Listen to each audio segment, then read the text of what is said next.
His search led him down an unexpected path, away from the glittering high-rises and into a small, charming flower shop. The bell above the door chimed, and a flurry of motion greeted him. A young woman, seemingly made of limbs and uncoordinated energy, was wrestling with a large, overflowing pot of orchids. She was a whirlwind of clumsy grace, her face smudged with dirt and a few petals tangled in her messy bun. This was Alara. Liam's mind reeled. He had just seen a cold, calculating professional, and now he was looking at a naive girl talking about flowers. He wanted to confront her, to demand answers, but she had played her part too perfectly. The masked man had vanished into the crowd. Liam had been outmaneuvered.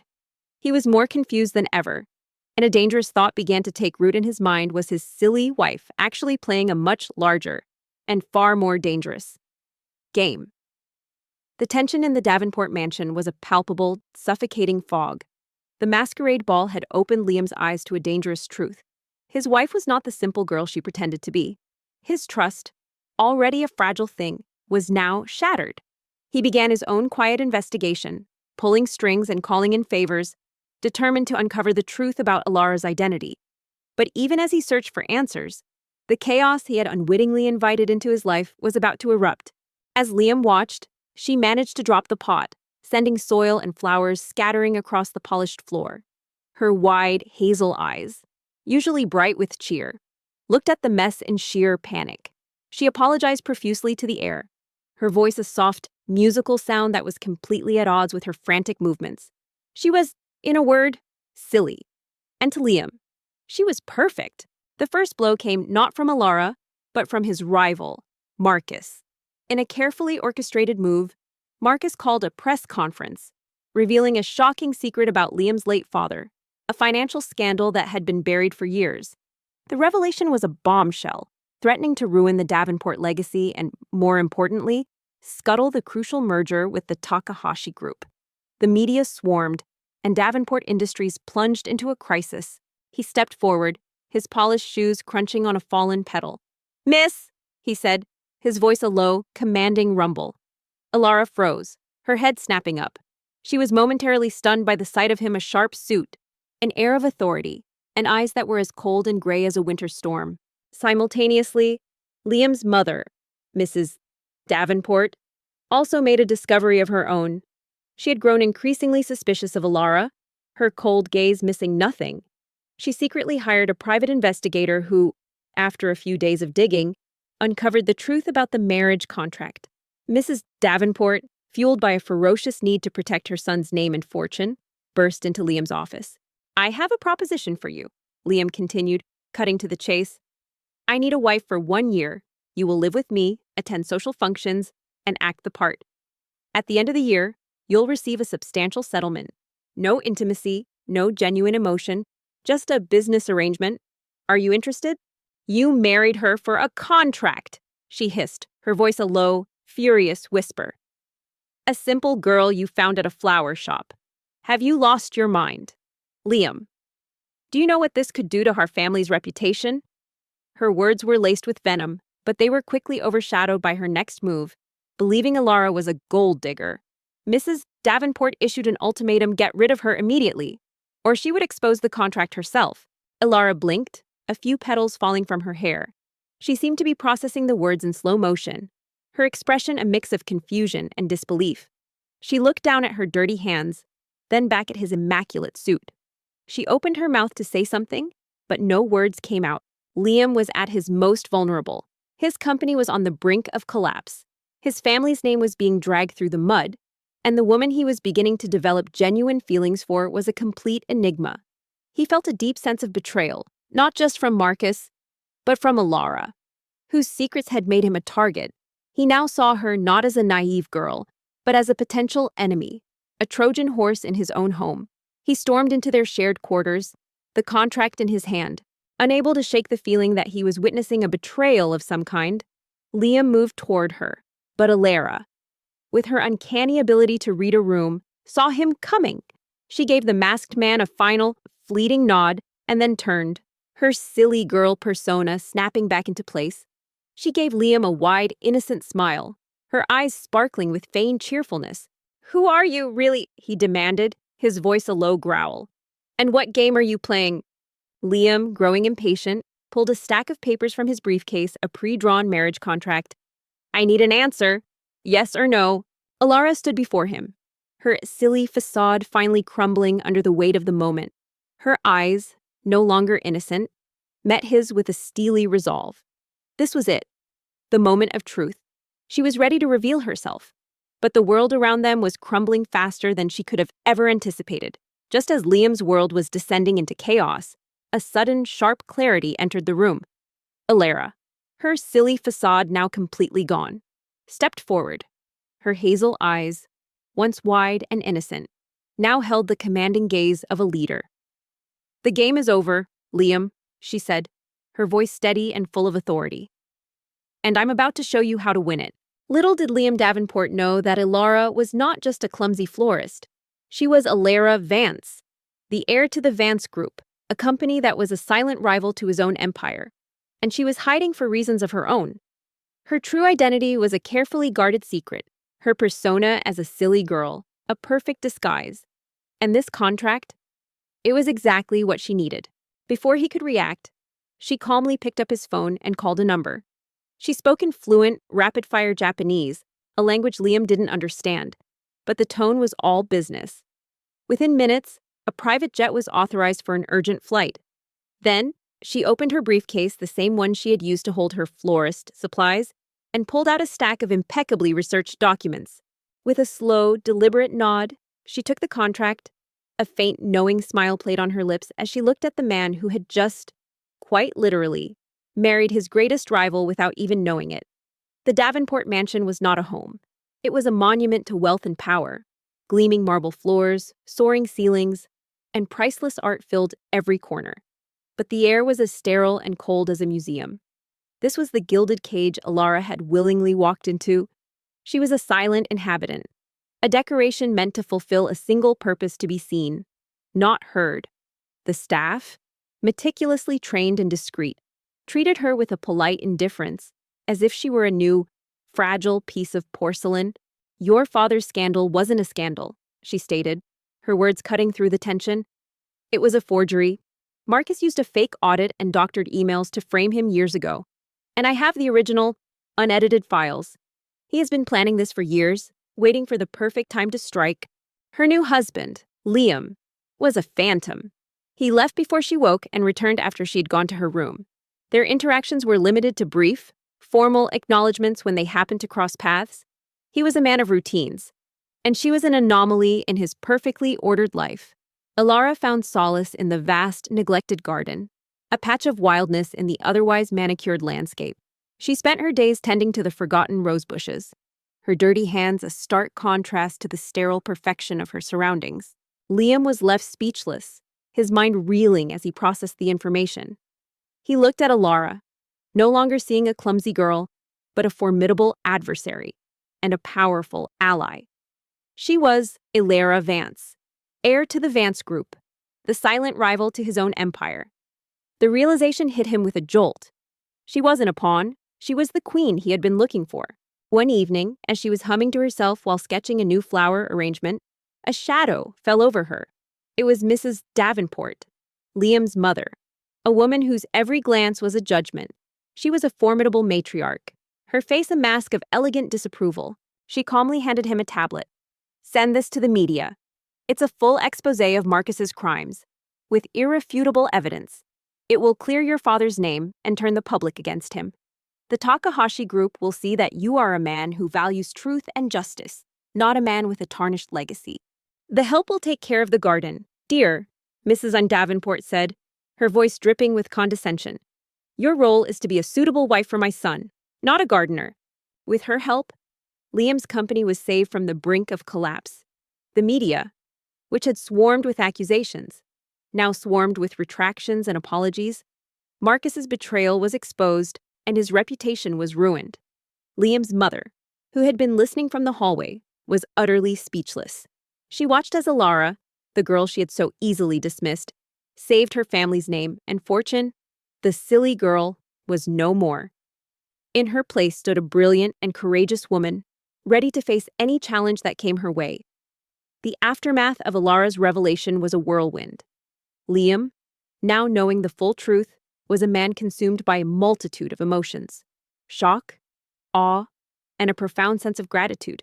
The woman he had dismissed as a naive, clumsy girl had not only proven to be a brilliant strategist, but had also saved his company and his family's honor. He felt a deep sense of shame for ever doubting her and for the way he had treated her. "I find it soothing," Ilara replied with a small smile, her tone gentle but firm. "Besides, I believe every living thing deserves a little care." Ilara, having dropped her facade, was now her true, confident self. She stood before him, not as a contract wife, but as an equal. "I agreed to the contract because I knew Marcus was targeting you, and I needed to be close to gather evidence," she explained, her voice clear and without a hint of apology. "Our families have been rivals for generations, but his methods are despicable. I couldn't stand by and let him destroy an innocent man's legacy." Mrs. Davenport scoffed, her gaze raking over Ilara's simple dress. "You have a lot to learn about our world. Girl, this isn't a charity. You are here to represent the Davenport name, not to play in the dirt." She walked away, leaving Ilara to her thoughts. The encounter, however, did not dampen Ilara's spirit. It only reinforced her resolve to maintain her silly facade. Her words hit Liam with the force of a physical blow. He finally understood the depth of her kindness, her quiet strength, and the true reason behind her every action. His feelings for her, which had been a quiet murmur in the back of his mind, now roared to life. He realized he didn't just respect her, he was deeply in love with her. Meanwhile, Liam, who had been observing the exchange from the terrace, found himself intrigued. He had expected Ilara to crumble under his mother's scrutiny, yet she had held her ground with a quiet dignity that was entirely unexpected. A few nights later, he returned home to find Ilara in the kitchen, not with the staff, but alone, making a simple flower tea from herbs she had found in the garden. She looked up at him, her hazel eyes twinkling. Meanwhile, Mrs. Davenport, humbled by Ilara's actions, came to her. The matriarch, who had once viewed her as a common gold digger, now saw a woman of immense character and strength. She looked at Ilara with a tearful expression. "I was a fool," she said, her voice shaking. "You are more of a Davenport than I am. Forgive me." Ilara simply smiled and hugged her, a gesture that spoke volumes more than words ever could. "You're late," she said, her tone completely devoid of judgment. "You should have some of this. It's good for stress." With Marcus's reputation in tatters and his company facing legal action, Liam and Ilara worked together to secure the Takahashi merger. The Takahashi executives were not only impressed by Liam's integrity, but also by Ilara's intelligence and grace under pressure. The merger was a resounding success, creating an even more powerful, united business empire. The contract that had brought them together was now meaningless, replaced by a genuine partnership built on trust, respect, and a love that had blossomed in the most unexpected of circumstances. With Marcus's treachery exposed and their companies now united, a new era began for Liam and Ilara. Their partnership, which had started as a cold, calculated contract, had transformed into a true, loving marriage. They were no longer just business partners, they were soulmates, each understanding the other on a profound level. Liam, who had just spent 10 hours battling a difficult business negotiation, was taken aback. He was used to being the center of attention, but never had anyone offered him such a simple, genuine act of kindness. He took the cup she offered. The warm, fragrant liquid was a stark contrast to the coldness he carried inside. In that moment, a tiny crack formed in the ice fortress he had built around his heart. He was beginning to see that the silly girl was not so silly after all. Ilara's quiet life in the mansion was shattered by a jarring phone call one afternoon. It was her brother, calling from the flower shop in a panic. A rival florist had slandered them online, claiming their flowers were substandard, and their small business was now facing a crisis. Ilara's facade of a silly girl dropped instantly. Her eyes, which usually held a soft, dreamy quality, sharpened with a fierce determination Liam had never seen before. She quickly gave her brother a series of precise, strategic instructions on how to handle the situation: legal advice, public relations damage control, and a plan to expose the rivals' dirty tactics. Liam, his icy facade having completely melted away, was a changed man. He looked at Ilara with a warmth he had never felt before. a look of pure adoration. He saw beyond her intelligence and power. He saw the kind-hearted woman who had tended to the forgotten roses and made him a simple cup of tea. He knew his life would have been a hollow, cold existence without her. Unbeknownst to her, Liam was in the next room, listening to the entire conversation. He had come home early, exhausted from a grueling meeting, and had heard her voice, initially thinking she was simply chatting with a friend. But as her words became a torrent of sharp, business-savvy directives, he froze. The voice was the same, but the person was not. The clumsy, naive girl he had married was gone, replaced by a woman with a mind as sharp as a tack. She was a master strategist, her tone calm and authoritative. The contrast was so stark, he almost doubted his own ears. One evening, as they stood on the balcony overlooking their united empire, he turned to her, a small box in his hand. "The contract is long gone," he said, his voice husky with emotion. "But I want to make a new one, a real one. Will you marry me? Alara Vance? Not as a business arrangement, but as the love of my life." The next day, a minor incident at the mansion further cemented Liam's suspicions. A delivery van, hired by Marcus, his business rival, attempted to deliver a package meant to disrupt a Davenport Industries event. The driver, acting on Marcus's orders, pretended to have the wrong address. Ilara, who was in the garden, approached the van. The driver, a large and intimidating man, became aggressive, trying to intimidate her into accepting the package. Tears welled up in Ilara's eyes. She had never expected such a simple, heartfelt declaration from the man who had once been so distant. She had entered this marriage with a mission, but she had found something far more precious: a true partner. A man who saw and loved her for everything she was. "Yes, Liam Davenport," she whispered, her voice trembling with happiness. "Yes, 1,000 times. Yes." Instead of cowering, Ilara's eyes narrowed. "You're at the right place," she said, her voice surprisingly firm. "But this package is not for me, and I suggest you leave. The security cameras have a perfect view of you, and I believe my husband would be quite interested in your little stunt." The driver, flustered by her unexpected assertiveness, quickly backed down and sped away. Their kiss on the balcony was not just a kiss between two lovers, it was a silent promise of a shared future, of facing every challenge together. The world that had once been a battleground of rivalry and betrayal had become their shared kingdom. Ilara, the silly girl who had married a billionaire, was now a powerful billionaire in her own right, standing proudly beside the man who had come to love her, not despite her secrets, but because of the incredible woman they had revealed.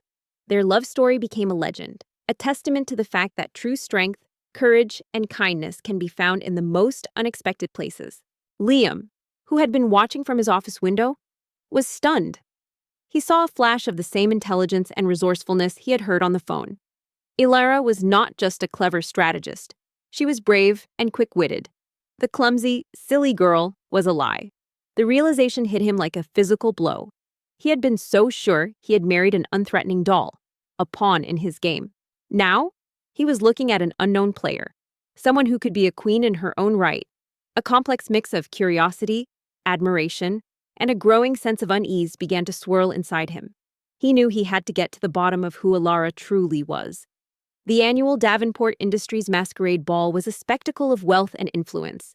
It was the first time Ilara would be seen publicly on Liam's arm, and the stakes were high. As she prepared, she felt a familiar thrill mixed with the anxiety of a double life. Her simple dress, chosen to fit her silly persona, was beautiful but understated. Liam, in a sharp tuxedo and a Venetian mask, was the epitome of cold, masked power. Thanks for watching. If you enjoyed this story and want to see more, don't forget to hit that subscribe button and ring the notification bell. Stay with us for the next one. And while you're here, let us know what you thought of Ilara and Liam's journey in the comments below. There's always more to explore. As they entered the ballroom, Ilara's eyes scanned the crowd. She wasn't looking for friends. She was looking for a specific face, or rather, a specific mask. Her true purpose for being there had nothing to do with Liam. Tonight was her chance to discreetly meet with her own business contacts, people who could help her family's company gain a foothold in this ruthless market. While Liam was distracted by a series of business partners, Ilara excused herself. She slipped away from the main crowd, her simple mask and dress allowing her to blend in with the less prominent guests. She found a quiet corner, and, as if by chance, a masked figure in a striking cobalt suit approached her. This was her target, a powerful but secretive investor she had been trying to contact for weeks. "Ms. Vance," the man whispered, his voice a low, gravelly tone. "I've been expecting you." Alara's demeanor shifted instantly. Her silly facade was replaced by the sharp, authoritative presence Liam had glimpsed before. They spoke in hushed, serious tones, discussing market trends, investment strategies, and the potential for a new partnership. The conversation was rapid, intelligent, and filled with a sophisticated business jargon that would have been completely foreign to the Alara Liam knew. Meanwhile, Liam, having finished his conversations, began looking for his wife. He found her on the periphery of the crowd, deeply engrossed in conversation with a man whose mask and posture radiated power. The man was not a Davenport associate.